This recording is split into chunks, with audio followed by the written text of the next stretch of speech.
Okay, good morning, everyone. I was asked if I wanted to talk about the Musqueam decision that's come out in British Columbia recently, and I was kind of humming and hawing. I was thinking, "Oh God, I don't know if I want to do this. This is pretty big. It's complex." But then I started watching politicians and people talking about this, and I thought, "Oh my God, they're doing just such a terrible job." So I figured, I guess I might as well dive into this. But in order to dive into it, as I said in the comment section of my last video, I said it's going to be a very, very long video.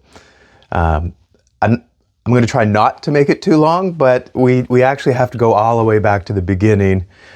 But I'm going to simplify it in such a way that it should make sense by the time we get to the end. And then we can really understand what's going on in British Columbia right now. Because it sounds like the government has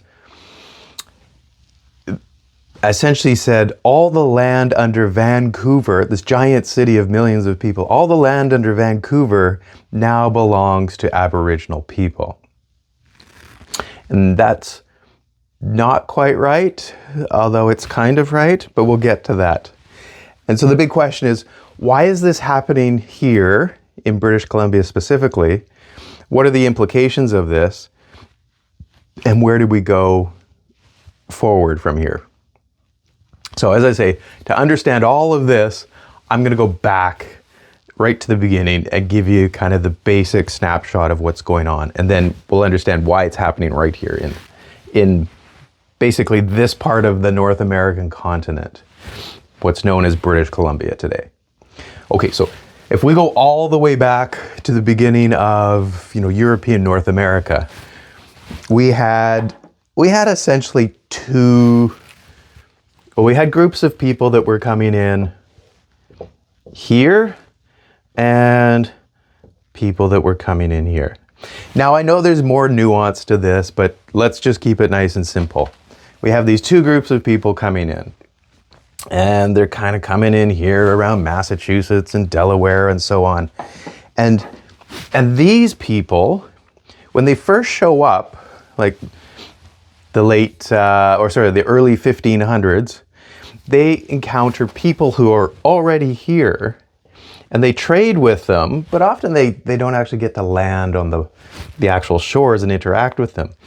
And then one day they start to notice that the people aren't coming out to them anymore, and they're not trading with them, so they go ashore. And what they find is that the people have pretty much all died off from some mysterious disease. But they come across these villages and these farm fields that are not unlike what they know back home in places like England. And so they pretty much step up and they step into this landscape it's already a farming landscape. And so they become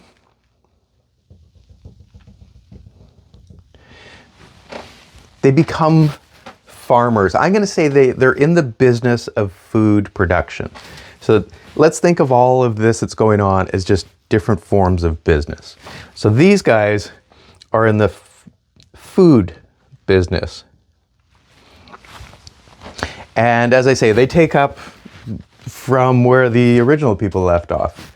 The villages, the farm fields are very much like what they saw in their homeland in England. Now the difference is this is a little more primitive, but it's very recognizable. So they get into the business of food production. There are other people up here who they get involved more in the business of fish. So these guys are in the fish business. And the thing about food production is when you look at, how do you obtain food? What are the different types of food strategies? So there's one which is hunting and gathering. So let's write that down. So there's a food strategy known as hunting and gathering. And this is basically you go out and you just collect food. You hunt animals, or you go out into the woods and you collect different types of food that's out there. And there's actually a lot to choose from. And in fact, we know from anthropological studies, this is actually a really easy way of getting food. For every unit of energy you put in to go out and get food, you get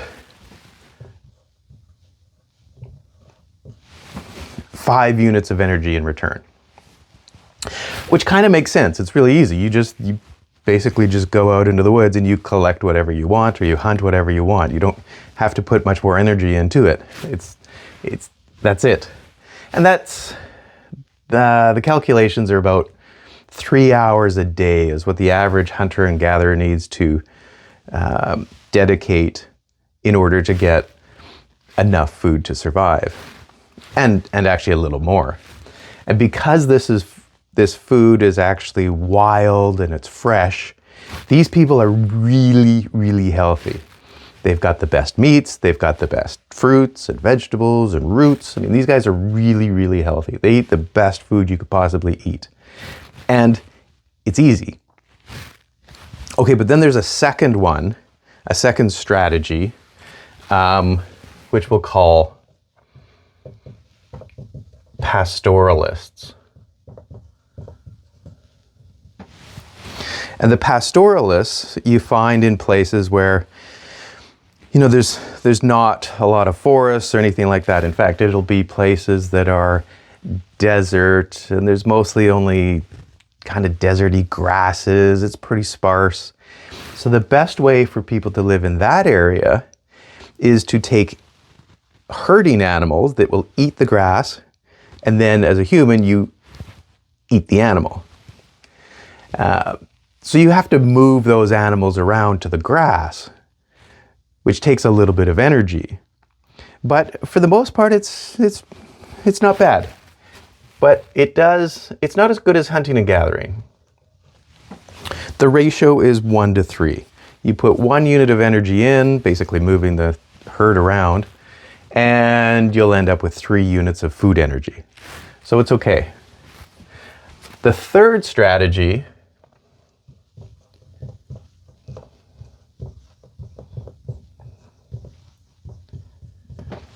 is agriculture.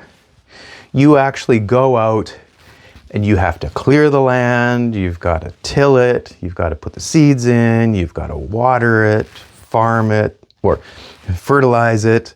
You got to do a lot of work to get the food to grow. And the food you're growing is actually very limited. Like you're taking this collection of all the foods in nature. It could be, you could have, say, 1,000 different types of food in the wild in your particular region, and you say, I don't want all those. I don't want 1,000 different types of foods. I just want maybe a dozen foods, and I'm going to grow a lot of those foods, and I'm going to ignore everything else. So your selection of food as an agriculturalist diminishes, and so these people are actually going to be less healthy than these people. But it also is an incredibly bad energy ratio. It takes 1 unit of energy putting into all these things, clearing the land and seeding and fertilizing and watering and eventually harvesting and processing. So for every 1 unit of energy you put in, you only get 2 units of food energy out. So in this whole scheme of things, you kind of have to be a bit stupid to choose this when you think about it. That's a really stupid option. Okay, but we know most of the world is this today. So why would we end up with most of the population on the planet choosing this food strategy over these other two? And it comes down to, if we think again of this as a business, the owners of this food business, they know that the more people they have as farmers, the larger their society will get in terms of population.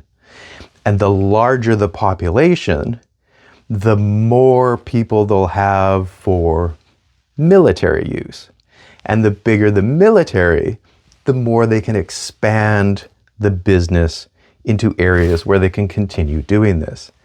And in fact, if they have a large enough population, they have a large enough military, they can even expand into areas that don't support agriculture, but they can still occupy those areas. So it makes sense for the business owners of this strategy to expand it and exist. So let's go back to these people. These people are in the business of food production. They're these guys. They're agriculturalists. So these original 13 colonies set up, and they're food producers.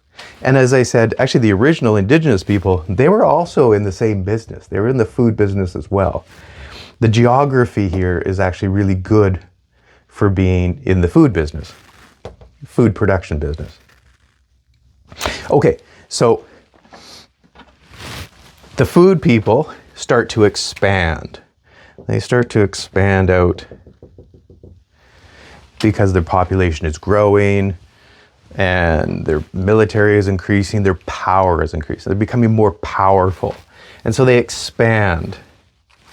And they're kind of brutal about their expansion. They're a farming type society. They have the mentality that you go out, you clear the land, you remove everything that's there. You remove the trees, the weeds. If there's existing people, you remove them as well. It's kind of a genocidal, destructive type of society when you really think about it. So everything has to be removed. And then you can plant exactly what you want. Maybe you're a dozen different types of food plants. You grow those things. But in order to expand, you have to remove what's there. So the people that are already out here, they start to get a little bit upset by this because they're, coming into conflict with this business. So at a certain point, the king back here of these original people says, whoa, okay guys, okay, you can't keep expanding. We're running into trouble here. These people over here they're not liking things. So you gotta hold off. So we're gonna make a proclamation. So he makes the Royal Proclamation of 1763. And he says, okay, your business can't go beyond a certain line. No more expanding. And this area back here is going to be for these people to live in. Well, the people who are here, they say, you know what, king? Screw you. Like, they give the big finger to the king. They say, screw you. We're going to do whatever we want. And so there's a bit of a kerfuffle, I guess you could call it that.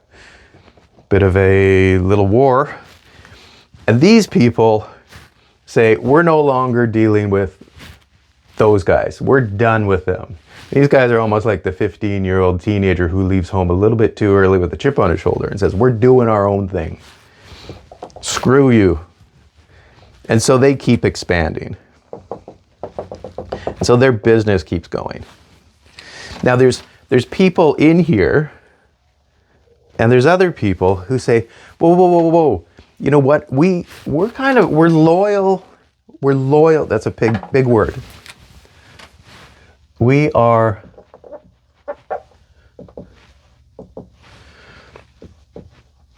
loyal to the king. But actually there's the other way of saying it is we're loyal to the crown. And I'm going to get to that because the crown is a really important term. So we're loyal to the crown. Let's just put in, let's just call that AKA the crown. We're loyal to the crown. And there's some of them in here, and the people, these food producers say, yeah, screw you, you loyalists, get out of here. And so the loyalists go north. But the thing is, there's not there's not a lot of really good land to continue being food producers, but they do take up a little bit of food producing. So we've got some food producers here, and they kind of go off here, and so these guys are in the food business as well. But now there's a major line between them. There's this boundary. And on one side, you've got this place called the United States of America. And on this side, you've got a place that's starting to be called Canada.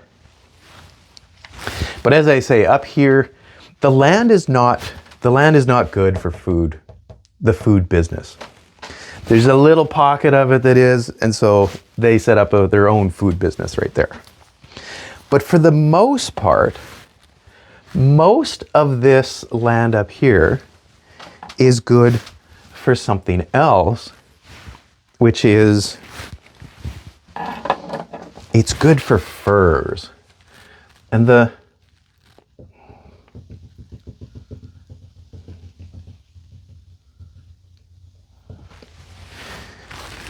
so this becomes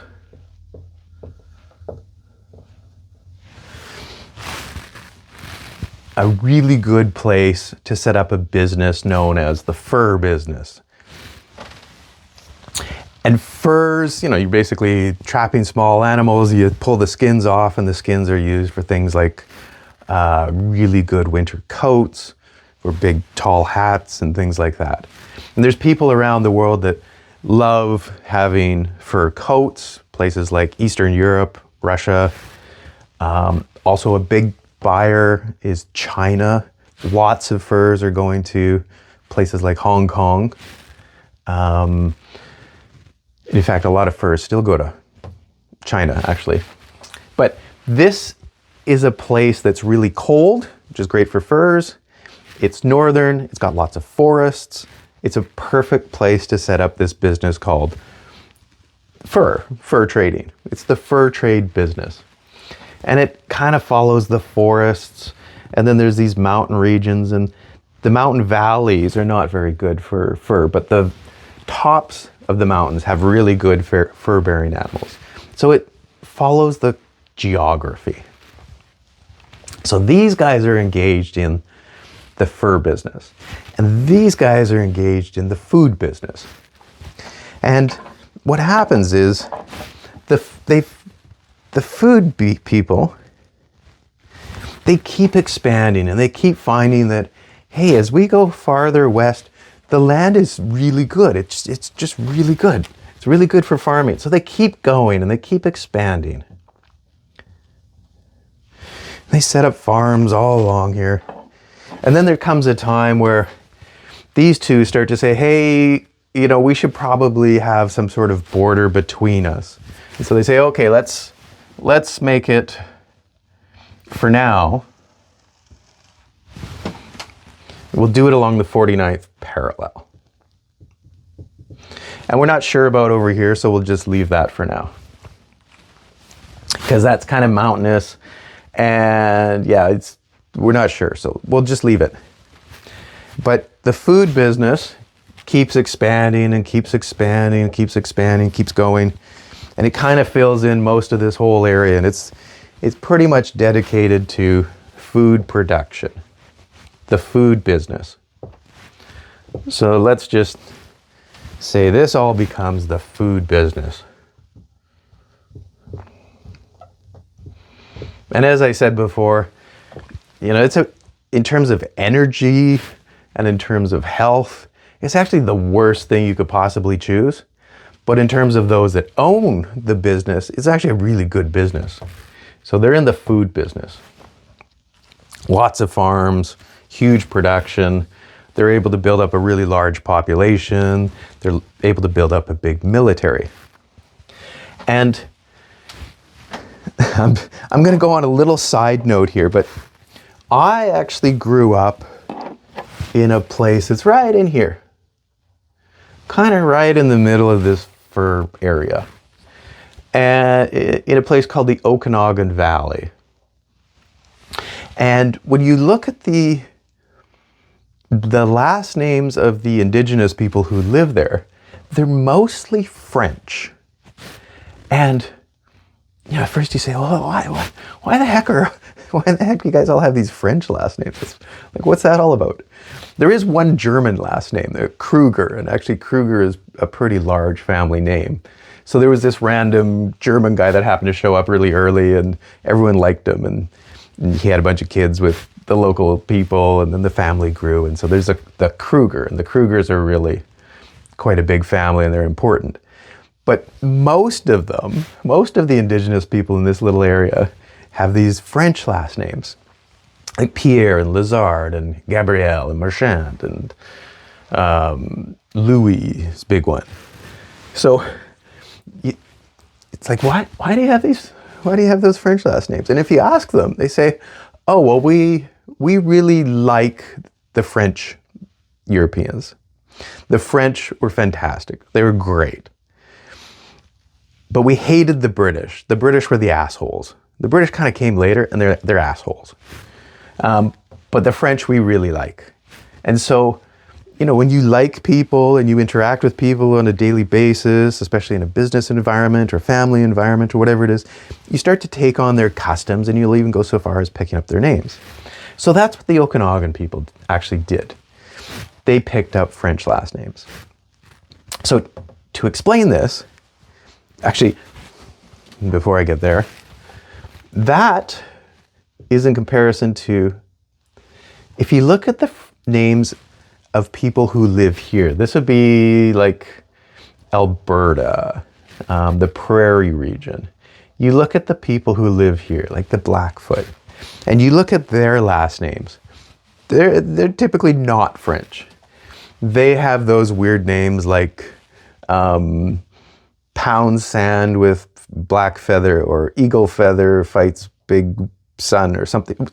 Those weird names, those weird prairie names, which have nothing to do with European names. So there's a couple things we can infer from this. One is, these people, they liked the Europeans. Actually, they specifically liked the French Europeans. They liked them so much that they adopted some of their names.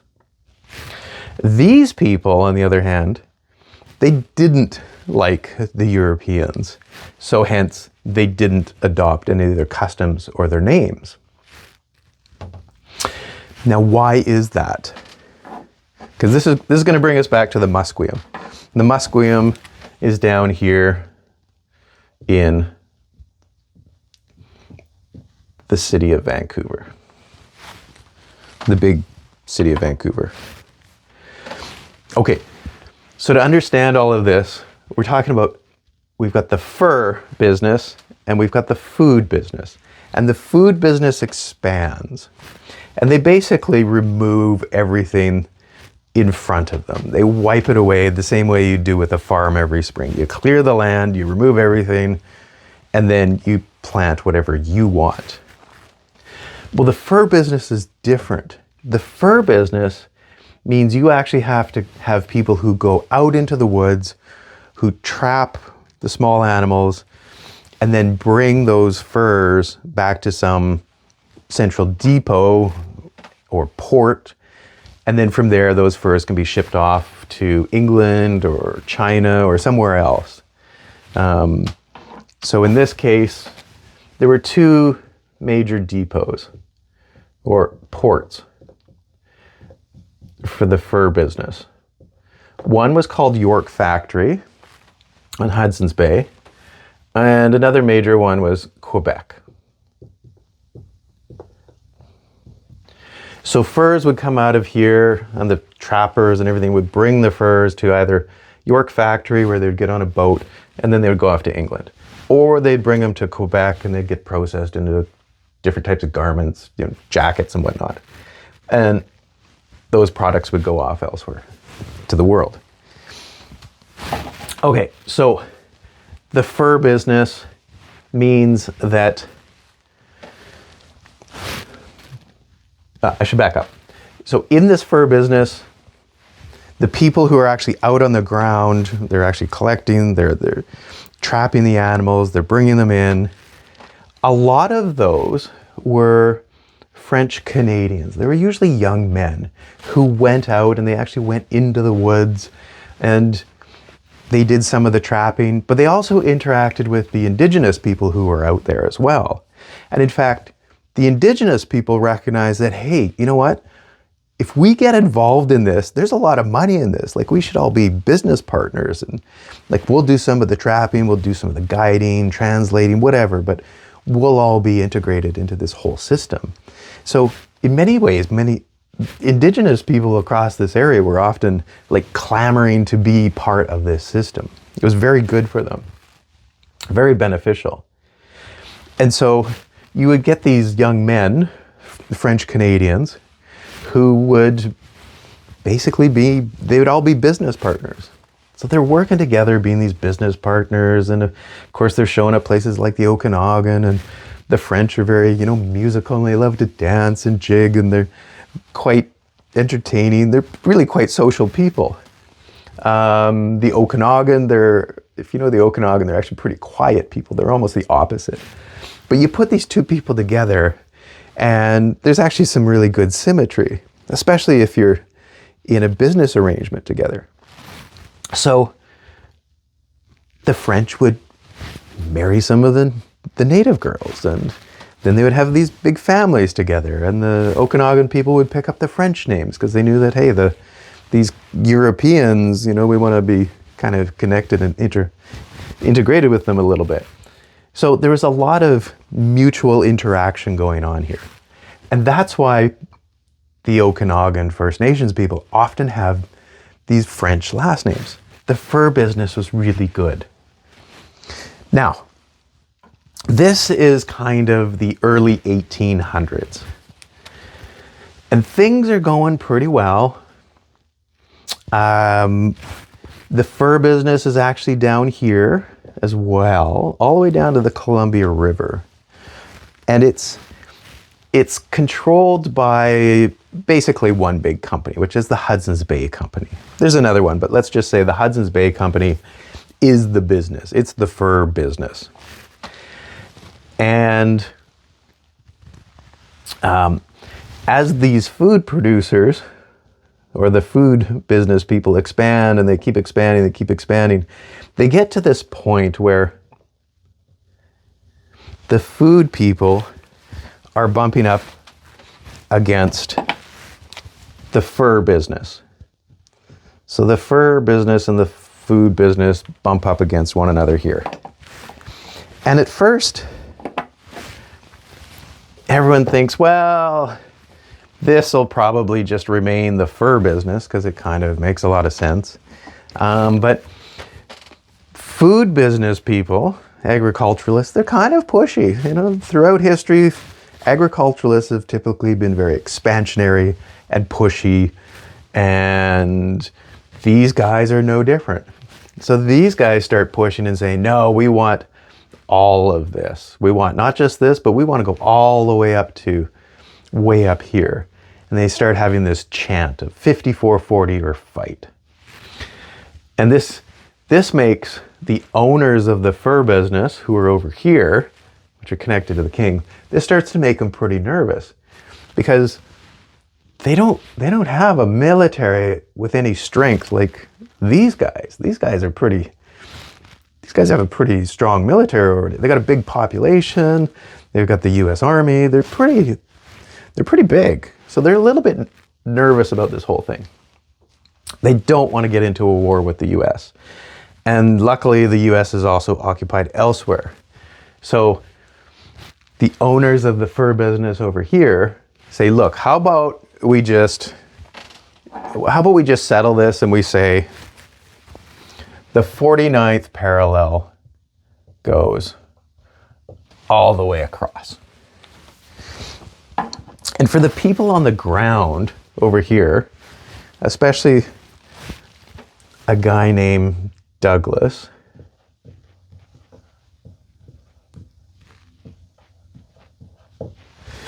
Governor Douglas just to simplify things, he is both the local manager of the fur business in this area, and he's also the political representative. So he kind of plays two roles, political and business. And he's actually a little bit shocked that this happens, but he says, okay, fine. We're going to move. Sorry, that's got to go higher. We got to go. I've drawn my map a little bit poorly. This should go a little bit lower.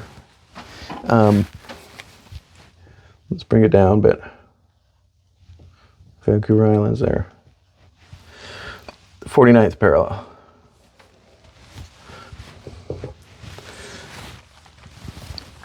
And Vancouver's right there. The Columbia River still goes up here kind of like that. So anyway, Governor Douglas is a little bit shocked, but he says, okay, fine, we'll move all of our fur business operations and we're going to move it north across that line to Victoria. So there's Victoria. So Victoria is on the southern end of Vancouver Island. And Vancouver, the city, is just across the water right there. And the moment that they move the fur operations out of this area, these guys move in. And almost immediately, one of the first things they do is, they're kind of genocidal, to be honest. They say, okay, we got to remove all of these goddamn Indians out of here, and we've got to take this over and make this into agricultural land and get the food business going. And so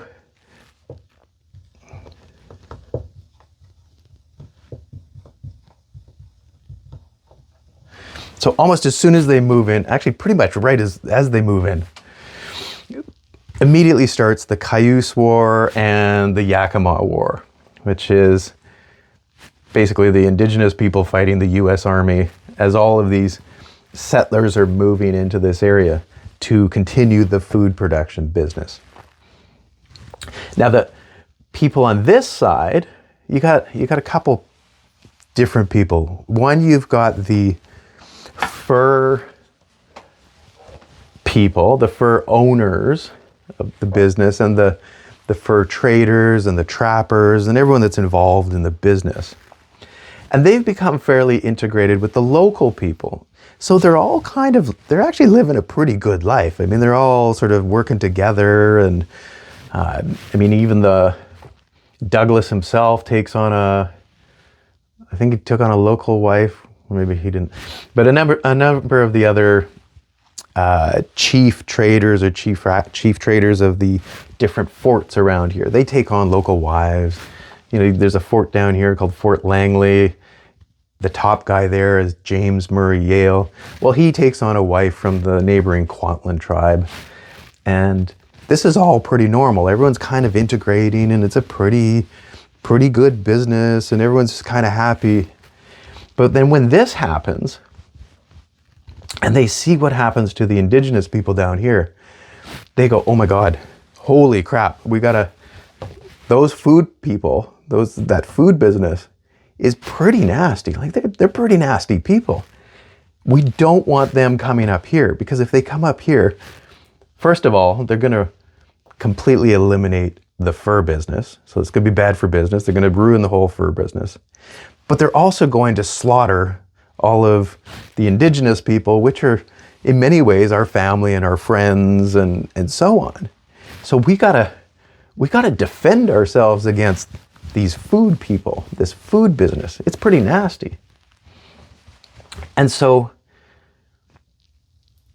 up to this point, there aren't really any treaties with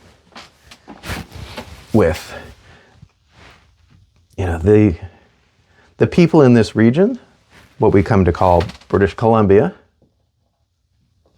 There aren't really any treaties per se, because you never really had to have treaties. It was like people come in on ships and they say, hey, can we set up a fort over there? And they talk to the local chief, and it might be a Chief Makina or something, and the chief says, well, yeah, if you want to trade goods and you need a place to stay, sure, why don't you set up a fort just over on that piece of land over there, and that'll be good.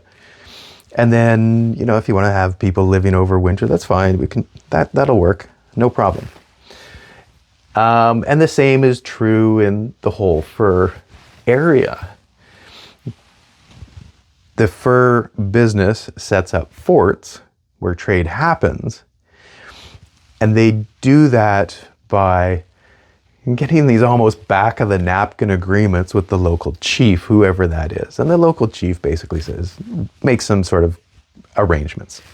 You set up your fort there, you know, pay us a couple blankets or whatever, and it's all good. As long as we're trading and we're all sort of in this together, fantastic, no problem. So that's what happens here. And this is mid-1800s when all of this starts to happen. So Douglas and everyone else here, the indigenous people as well, they're watching this chaos going on down here. They're like, holy crap, we got to do something. Like, we got to be able to defend ourselves against these people. And so one of the things they do is they will say, well, holy crap, we got to call back to the king, the crown over here, and say, we need some help defending our business. And the crown is actually business minded. They're not really colonial. They're, in the sense that a lot of people think of it, they're business people. And the crown is kind of saying, well, are you going to be able to make a return on the investment that we're doing here? Because we're putting quite a bit of money into this operation, and so far you guys haven't really generated a great return. Yeah, you've had a bunch of furs coming out here and it's been good for investors and there's been a return, but now you want us to send out some sort of military operation. That's going to be really costly. And Douglas basically says, yeah, it's fine. We will make sure to pay it off. Just send us something. And if you could send some guys that are really good at actually building some decent trails, in fact, some roads where we can have horse and carriage actually going on it, that would be really good. And so the crown says, okay, tell you what, we'll send out 150 Royal Engineers. So they send out 150 Royal Engineers. And these guys, yeah, they're good at building roads, and that was kind of their main purpose. But they're also armed, so they can act as a bit of a defense for British Columbia and for Douglas. But it's still a problem. You have this gold rush, middle of the 1800s, and a bunch of Americans just come up, and there's not much that they can do up here. And in fact, with only 150 guys, they can kind of say, hey, you know, holding their guns, like, guys, you need to settle down. And by the way, you know, if you just pay this license, we'll give you a gold panning license. You pay the fee for the gold panning license, then you can go and do whatever you want. And the gold seeker's like, I just pay a little license fee and that's fine. They're like, yeah, that's fine. You just pay us a license fee and that's good. And so they do that, and that kind of quells things, and it makes it sound really official. And you've got 150 guys standing around with a couple guns and weapons. And so it's all good for a little bit. There's some gold panning that goes on, and then the gold kind of peters out, and most of the Americans just sort of leave and go back to this area. So as I say, mid-1800s. But the fur business, they can see, it's going down. It's not going to be as productive or as lucrative as it had been for the past 100 years or so. So they start saying, well, we're in a pickle. Like, we got to figure out, how are we going to deal with these people? How are we going to defend ourselves against these people? And as I say, they're all in this together. Like, the chiefs of the different groups are working together, and the owners of the fur business, and Douglas, they're all talking about this, and they're like, Jesus, oh my God, how do we do this? What are we going to do? And so they think about it for a while, and they realize that this is really awful, but what we have to do to defend ourselves against the food business is we have to become a food business. It's the only way. And they realize this terrible dilemma. In order to defend themselves against this food business, they have to become a food business. And the reason they have to do that is because they actually need some people to settle this area. So there's a large enough population that will act as a counterweight to this large population that's growing here because of the food business. Now, this is really hard because there's actually not a lot of people that want to come from here and settle the region. And in fact, there's not even a lot of land here that's suitable for food production. Most of it's really mountainous. The valley bottoms, they've got a little bit of agricultural land, and so that's okay. So that's all they're looking for. They're like, we just got to get enough people to like come in here, become farmers, settle some of this place, build up our population, and then we'll have essentially a defense against these guys. And this is sort of understood by everyone. And so they talk to the indigenous people, that everyone knows one another, and they talk to each other and they say, like, we've got this terrible dilemma. We actually have to bring people in. I know we didn't want to bring people in before, and we haven't, but now we need to. We actually need to bring some more people in here. And the native people at the time, they're like, well, yeah, I guess that is a terrible dilemma, but okay, that's what we got to do. So with this terrible dilemma in mind, and so that's what we got to do.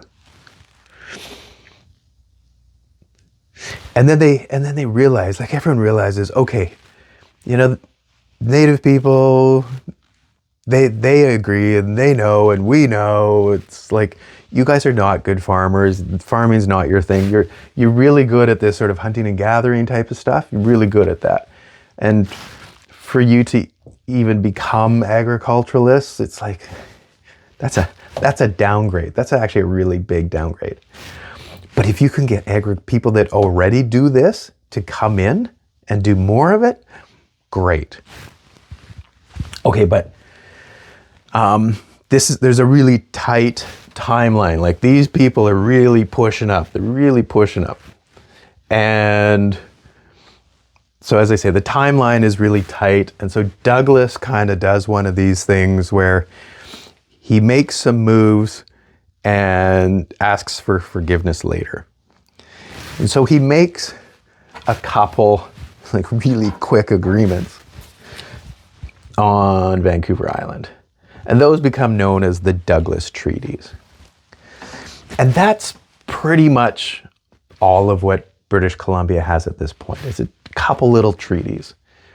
But the rest of it, they kind of say, okay, look, we've got to bring these people in, these farmers, these agriculturalists, and so we need the indigenous people to kind of move into some areas that aren't good agricultural land. So we're going to bring these people in, settle the valley bottoms, and we got to move. Sorry, really sorry about this, but it makes sense, and it's kind of, it's kind of for your own good. If we don't do this, then you're going to have to deal with the problem of like what your fellow indigenous people were dealing with, the Cayuse and Yakima, where these guys are trying to annihilate you. So terrible problem, but we got to move the you indigenous people onto lands that are just, they can be close to the agricultural lands, maybe sort of up on some benches, and you can kind of have the mountain areas. And you know what? Why don't we just set it up so that on one particular day, let's say it's a Thursday, we'll have a government agent who comes out early in the morning, and you guys get your youngest guy, some teenager or whatever, who's a really good runner, and he'll set off in the morning and he'll go as far as he can. Maybe he'll go up into the mountains and he'll mark it out with some rocks or whatever, and he'll run as far as he can for the entire day, and as the sun comes down, he'll have to get back to the original spot. And everything within that area then becomes your land.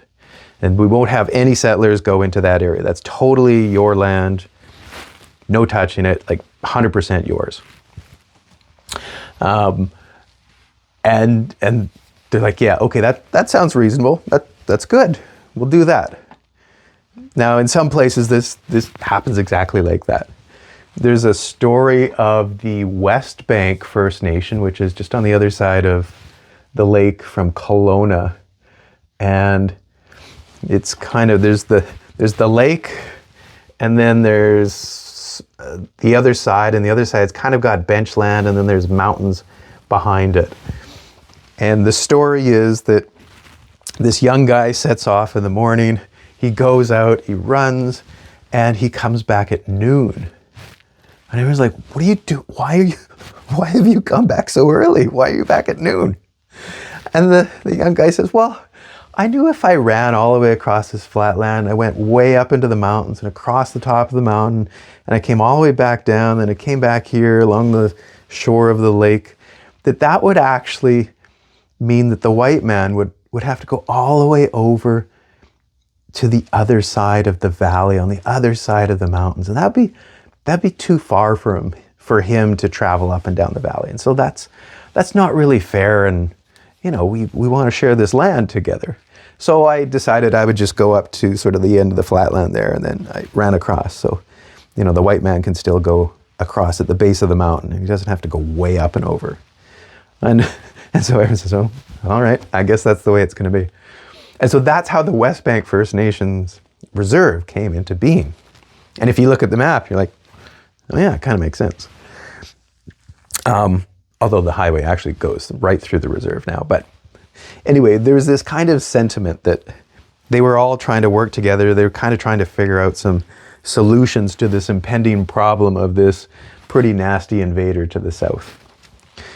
And so in doing all of this, it basically came down to this point where they said, okay, we're in a rush position here. We've got to make some agreements about who owns what and who does what. We'll write some things down on the back of a napkin and some scribbles and some understandings. We'll do some handshakes, and we'll deal with this later. And the native people are like, okay, well, I guess we'll deal with it later. Sure, we'll deal with it later, but yeah, we got to get this going. And so that's what they say. We'll deal with this later. Okay, so in the meantime, later means that we do have some people coming in and settling in some of the valley bottoms. And in fact, some of those original Royal Engineers, the 150 guys that came out way back when, some of them went back to England, but some of them actually stayed and settled the area and set up farms. And so even to this day, we still have some of those Royal Engineer families that are living in the area. But for the most part, there were actually quite a few people from England who came out and realized, hey, this, especially the coastal area, this area is actually, it's a lot like England. So packing up and coming over here is not that different. So you got a lot of English people living in Vancouver and on Vancouver Island, and they settled the area and they set up farms and everything and so on. The interior was a little bit drier, a little bit different. Okay, but this is all 1850-ish. And we've got the mentality of the fur business. It's a pretty good business. Everyone's in it together. And there's a kind of Enlightenment settled idea of, we can all work on this together and everyone shares the land, and so to speak. Okay, a little later, 1870, we get into a complete shift in the entire world. There's a massive shift which goes to something known as precision manufacturing. I'm not going to get into that. But 1870 or the 1870s are a significant global change in what's going on around the world. It's kind of like today. Today we have this massive change in technology. We have this massive change that's going on in our world in terms of politics and borders that are about to change and so on. Okay, so back in 1870, there's a pretty big shift in thinking. And now Canada is saying, well, okay, we've got this, we as a whole have this problem of these guys wanting to move up. And this has kind of been secured. That's kind of been taken care of. And the fur business is going out. So the fur doesn't really exist much anymore. And there's this border here that's been put in place. But it's prairie. It's actually pastoralist.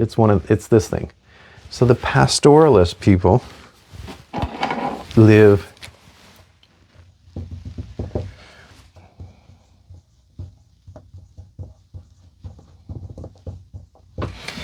in this region.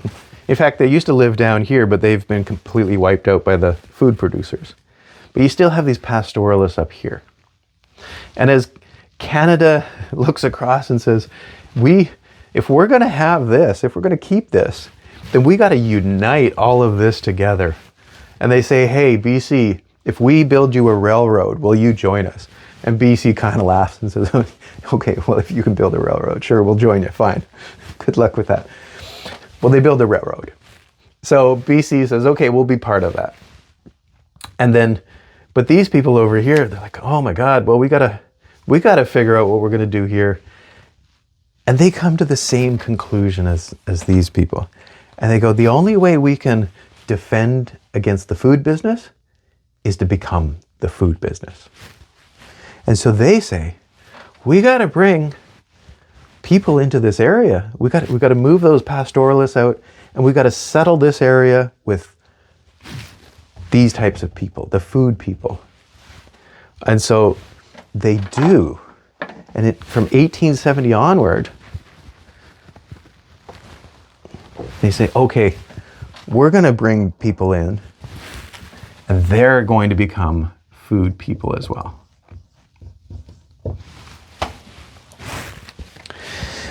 Now, these people who are already here, that means they basically get kicked out and pushed to the side and put onto these little reserves. So they're kind of bitter at these people. They don't really like them very much. The last thing they're going to do is take on their last names. Instead, they're going to keep calling themselves, whatever, Big Eagle Feather. So yeah, there's animosity between these people who've been brought in and the people who were there before. So now you got these food people. Okay, but now we have to back up a little bit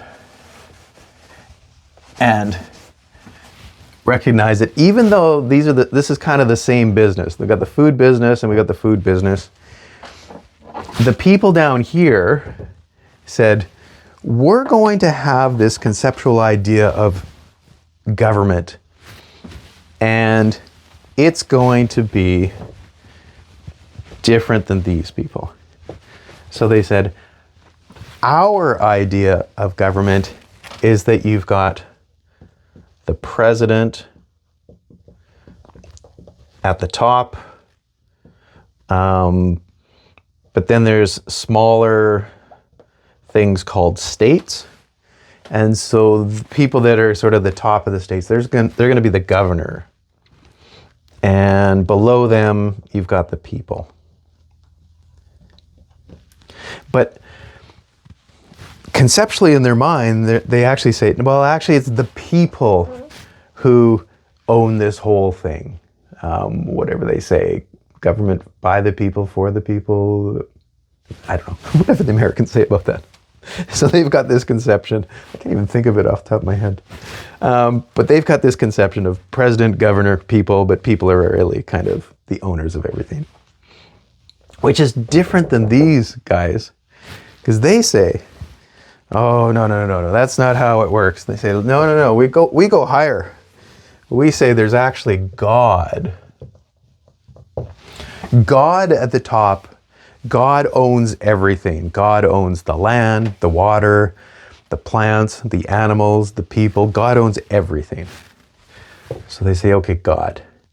Even though these people talk about God, they say, like, in God we trust, they don't really think of, like, God owns everything. It's the people who own everything. But over here, these ones, they say God. God owns everything. But God is kind of a bad communicator. And he's kind of busy. So we need someone on earth that can kind of speak for God and can take care of everything on behalf of God. So that is a king or a queen. In other places, it would be an emperor.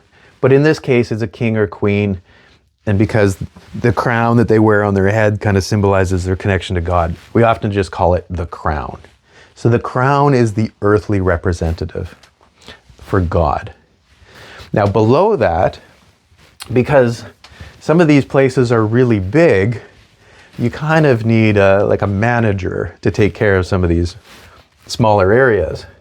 So that's going to be some type of governor.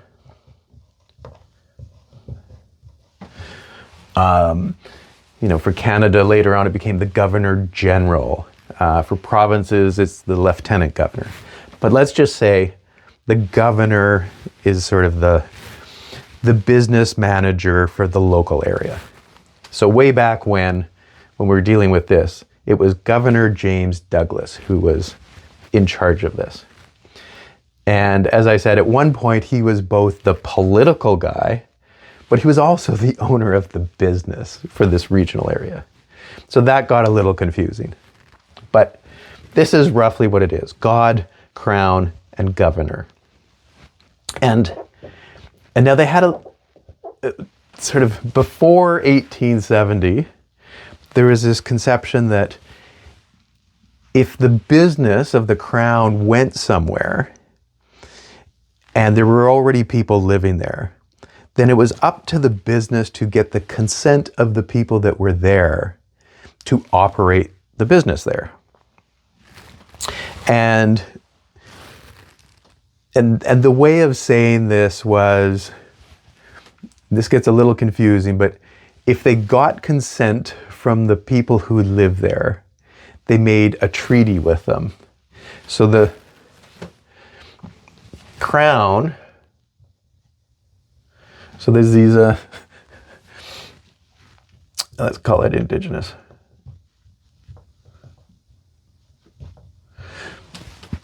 So you have the indigenous people, and the crown is making an agreement with the indigenous people. And sometimes they have all sorts of different agreements. But one of the big ones is to say, okay, the indigenous people have agreed to hand over their lands to the crown, and the crown takes care of everything. Now this gets a little weird because there's also this, I don't know what you want to call it, but this conception that sometimes it's just in waiting. It's like we're going to get the agreement eventually from these people that this belongs to the business and we'll take care of all the operations. So until we actually get that consent in writing, we're going to assume that it's already ours, and we're just going to hold the land in reserve. So this is where the word reserve comes from. And it doesn't just apply to indigenous people. Often we think about Indian reservations as just applying to indigenous people. But it actually applies to all sorts of types of land. Like if you look at parkland, it's often called a park reserve. And there's kind of this assumption that that land may be used in the future for some sort of development.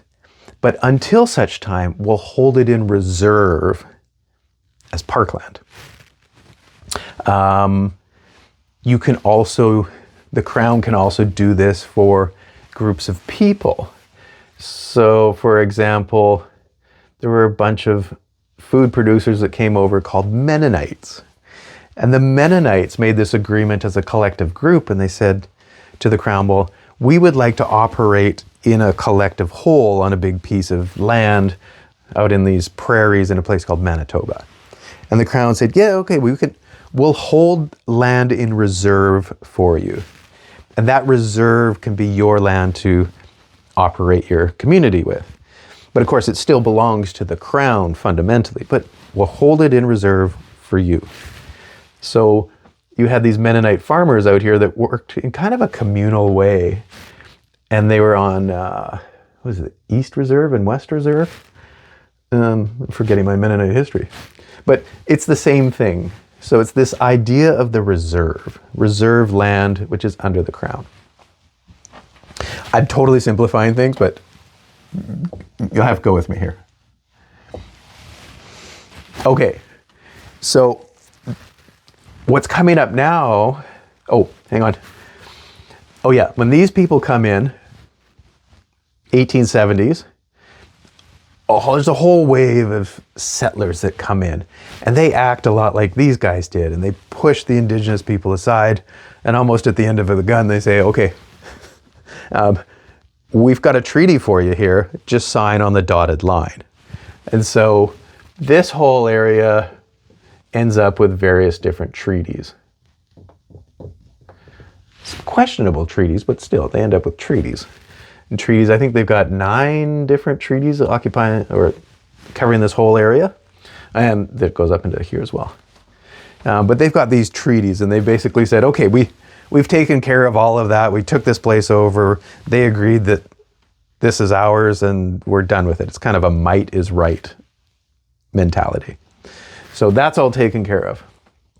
But most of BC is still back in like this early era where they're saying, we'll deal with it later. Anyway, later is now.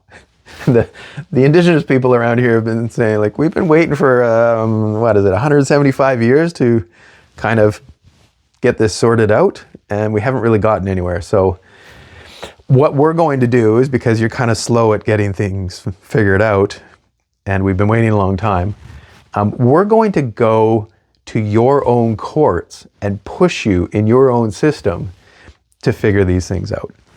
So it's kind of like, a business that was dissolved a long time ago, but there's still a lot of leftovers where they're trying to figure out who owns things and who gets what assets and who's owed what and so on.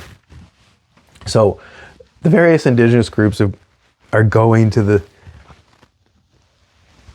this society's own system and saying things like, well, I think we actually own all of such and such a place. And the Crown is often coming back and saying, well, I don't know, did we agree to that? Is that how it was? You know what? First of all, you gotta show us that you actually use this land. Like, prove to us that you actually were there and you used the land. And so the people would come back and say, okay, here's some evidence that, yeah, we were actually there. We would use this place for fishing and that place for hunting and blah, blah, blah. And so we were obviously there. And so we've proved that we were there. This is a place we used in the past.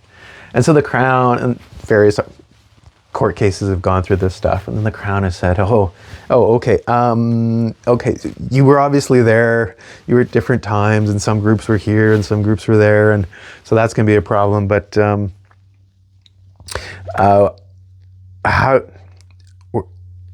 we're not sure where this fits in. Like, let's put Aboriginal.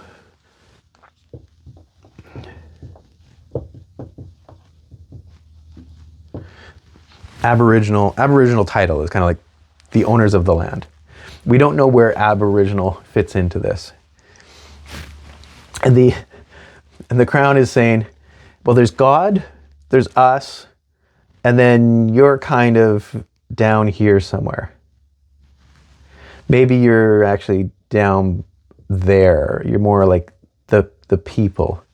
It's like you own private property. Of course, the private property still fundamentally belongs to the crown, but because we're the big owners here.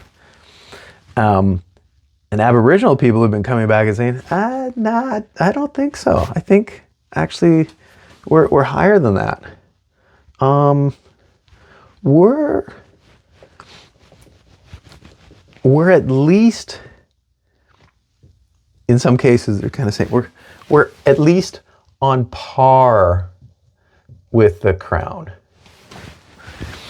And some of these court rulings that have been coming out have been saying, they haven't been saying yes per se, but they've been saying, well, maybe, possibly, I guess according to our own rules and the way we understood things in the past and our current interpretations.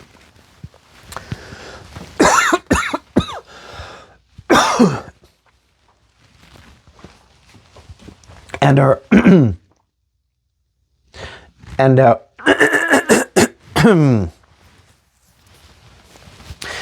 and our current interpretations of, you know, what those guys in the past wrote down on the back of napkins and our sort of understanding of handshake deals. Maybe this is sort of, you're kind of the same as the crown. And there's even some arguing that no. Actually, when it comes to the land, Aboriginal people are actually up there. They're right below God. So there's God, and then there's Aboriginal people who own the land, and then the crown shows up later. And in some of these rulings, the crown is kind of in this existential crisis because it's saying, well, if that's true, then we don't exist.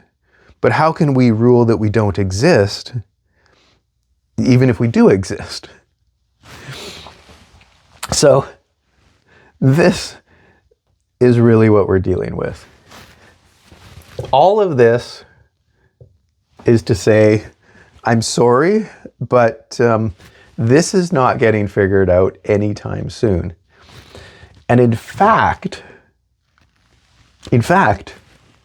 if these guys over here happen to get rid of their monarchy and they get rid of the entire idea, then that brings us back to Canada, with Canada going, oh, maybe this entire structure that we've adopted from the British, maybe we want to change all of that, which in one sense would completely eliminate any agreements in the past, like going all the way back to the Royal Proclamation of 1763. That would eliminate all of that, which on the surface would sound like it would make it easier, but it'll probably actually make it harder. Plus, you're also saying we don't honor any agreements that we made in the past, that's not a good idea. So this is only going to get more complicated. And I think fundamentally, I'm guessing the monarchy will go in Britain. Whether that's tomorrow or 50 years from now, I don't know. But I think it will go. It'll impact us, and we'll have to be asking these questions of who owns what, how do we operate together? And fundamentally, it's going to require either two things.